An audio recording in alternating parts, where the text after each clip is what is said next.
Donc quand on essaye de se lancer pour essayer d'avoir un enfant, bon déjà la base c'est d'avoir des rapports sexuels réguliers. Il ne faut pas forcément essayer de compter absolument les jours pour savoir par rapport aux périodes d'ovulation. Il faut essayer de faire ça 2-3 fois par semaine à partir du moment où se sont terminées les règles. Et là on est à peu près sûr d'être dans la fenêtre qui doit permettre la rencontre optimale entre le spermatozoïde et l'ovocyte. Et puis après, il faut des conseils de vie généraux, c'est-à-dire que idéalement, manger sainement, ne pas fumer, perdre du poids si on est en excès pondéral. C'est des choses de base, mais qui finalement vont augmenter potentiellement un petit peu la fertilité. Puis il y a des choses qui ne sont pas forcément changeables toujours. Il y a des expositions à des toxiques, à des pesticides par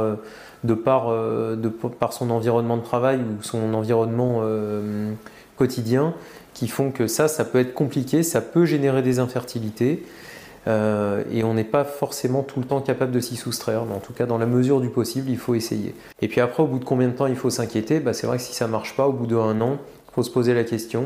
Et si la femme a plus de 35-36 ans, peut-être qu'il faut se poser la question au bout de 9 mois pour aller consulter un spécialiste.